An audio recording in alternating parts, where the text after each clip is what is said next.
Дева, това Русе не е като София, човек, не е като София. И сега, докато сме още във връзка София, съжалявам хора, не можах да направя влога от София. Ще ми се, но си казах, аз нямам хубав микрофон, няма стане и впоследствие на последния ден разбрах, че actually микрофона става за нещо, нека да не важи. И можех да направя един доста готин влог в София, защото случиха доста радом работи, за които щяхте да се изкефте, но както и да е, ще се ревърширам с влога от Варна, така че очаквайте един влог от Варна след около седмица. Съжалявам, че толкова нарядко снимам, просто нямам много идеи за видеа. Да, както и да е. Хубаво, днес ще си говорим за връзките. И това записва, всичко е супер. Днес ще си говорим за връзките, като си дам едно обективно мое мнение за доста от въпросите, които сте ми задавали нон-стоп лайфове и съм отделил съм ги ето тук на лаптопа и ще отговарям един по един, без сценарий, без скрипт и без нищо, изцяло натурално. Така че да.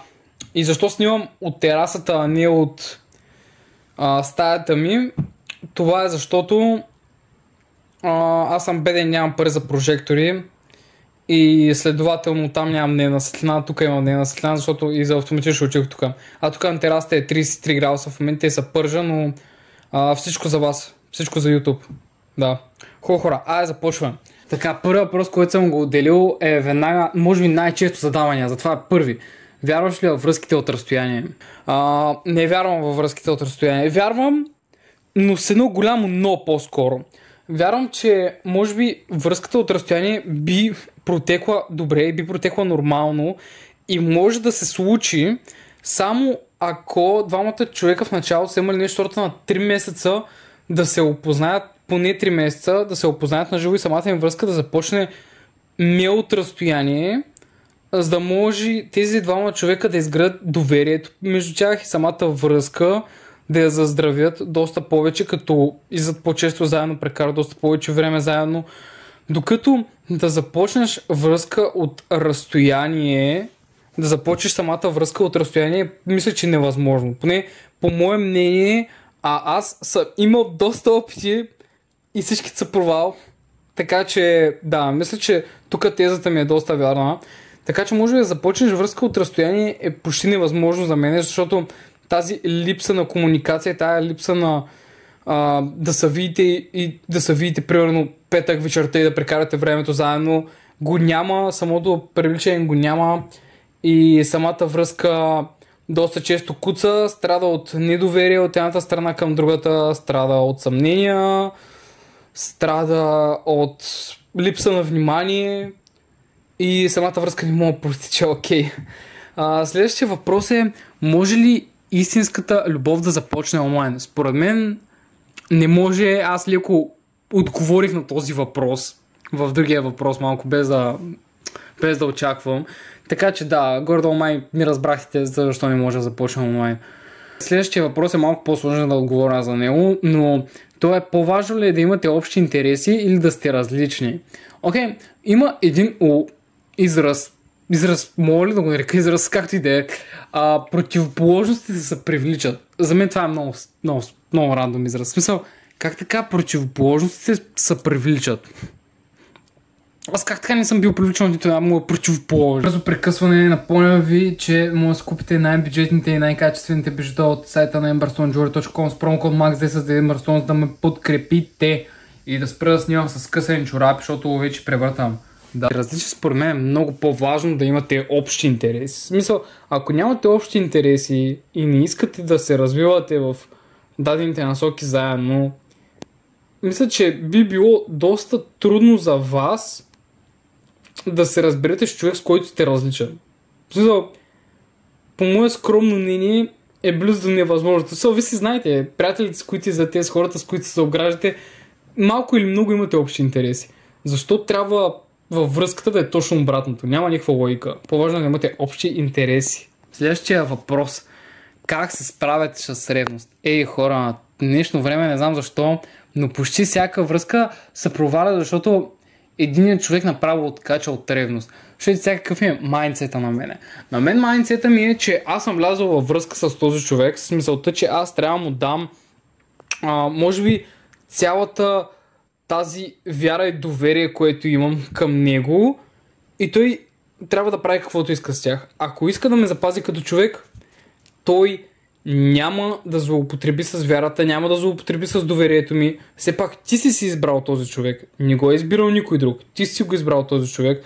Затова не смятам, че ревността трябва да присъства в една връзка. Да, окей, не е яко да си изцяло безразличен за доста работи, но според мен доверието и вярата към един човек максимално показва той какъв е. За в бъдеще знаеш, че този човек няма да ти прави мръсно, плюс което не те натоварва тебе, не натоварва него и връзката ви минава много по-леко, отколкото всъщност ще мине, ако нон-стоп ревнуваш този човек. Така, следващия въпрос. Какво ме кара да загубя доверие в партньора? Добре, това е всичко. не всичко, но за жал сме хора и доста неща, които другият човек прави, понякога без той да осъзнава, наранява нас и доверието е много трудно за изграждане, а пък загубили са веднъж, много трудно се връща. Но какво би загубил най-много доверие в партньора до мене? Или като цяло, ако някой друг прави на някой друг, май се зажи грешно. Както и да е. Какво би ме накарало да загубя най-много доверие? Естествено. Даже мисля, че това е най-логичният отговор, не защото толкова много се замислих, но може би това е лъжата. Излъжиш ли ма с кой излизаш човек, мисля, че това е показателно колко доверие трябва да ти има. Следващ въпрос. Смяташ ли, че първата любов е най-истинска? Не. Хора, няма как първата любов да е най-истинска или най-силна. Може би първата любов е най-наивна и най-детска.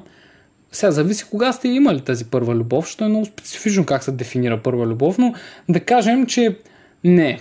И за хората, които все още преживяват тази първа любов или първа връзка или каквото и да е там, спокойно хора, спокойно, ще мине време, ще срещате друг човек, ще осъзнаете, че всичко зависи от това с кой човек сте и той ще ви покаже, че първата любов може да означава абсолютно нищо за вас. Накратко, първата любов не е най-силна и не е най-истинска, ще продължите да растете и ще осъзнаете, че ще срещате други хора, доста по-истински хора, които ще ви накарат да се влюбите още по-силно и направо ще забравите за първата си любов. Кое е най-важното нещо, което съм научил от миналите си връзки? Какво е най-важното нещо, което съм научил от всичките ми минали връзки? Сиреч една връзка и половина, защото другата половина даже не го бъде толкова за връзка. Какво съм научил от нея?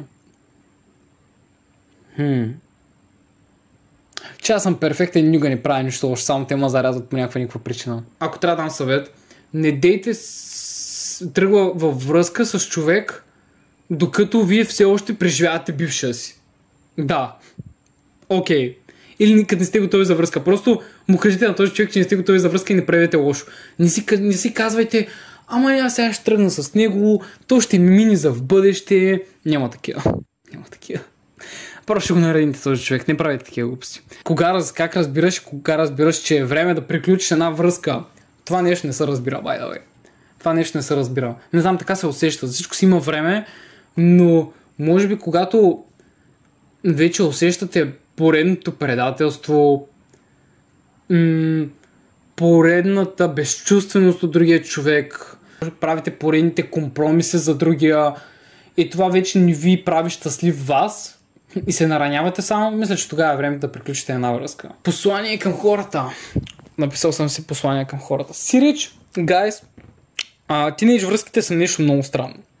Те са много странно, някак си е време за учене от тях, но и някак си аз поне само страдам от тях. Не знам за вас.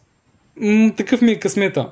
Някои са си много щастливи, имам познати приятели, трябваше да ги викна тях, където са си много щастливи от първата си любов, те са още заедно с нея. Трябваше да ги викна тях, но в момента слушате мнение за връзките от един 18 годишен, който имал една връзка и не е видял нищо хубаво от любовта на един тинейджър, така че все тая. Но да, накратко, не се влюбвайте в хора, към които нямате чувства. По-скоро не тръгвайте с хора, към които нямате чувства, или към които се надявате да проявите чувства, или не сте преживели бившия си, или не сте преживели нещо друго, просто не правете така. Не проявявайте ревност, доверете се изцяло на човека, с който сте, имайте цялата си вяра към него и ако той злоупотреби, късате. Ако не злоупотреби, всичко е окей, връзката си минава окей. Връзките от разстояние. Много гадно нещо, не започвайте връзка от разстояние, само ще страдате. Казва ви го човек, който е ходил май 3 пъти и 1 път до Варна за момиче. 4 различни момичета и нищо не става. Така че, чат, да, благодаря, че гледахте това видео, наистина, благодаря ви страшно много. Знаете, бижутата, долу в линкчето, другите ми социални мрежи, долу в описанието, последвайте YouTube канала ми с камбанка и напишете един хубав коментар, защото да ми помогнете да се развивам в YouTube, може да се абонирате за мене и така. Мисля, че отговорих на всичко, което ви интересува. Надявам се. Ако имате останали въпроси, ме питайте долу в коментарите. И очаквайте влог от Варна. Да, друго не знам какво да ви кажа. Айде, чао от мене. И да, окей, надявам се да си прекарали приятно, докато ме гледате мене.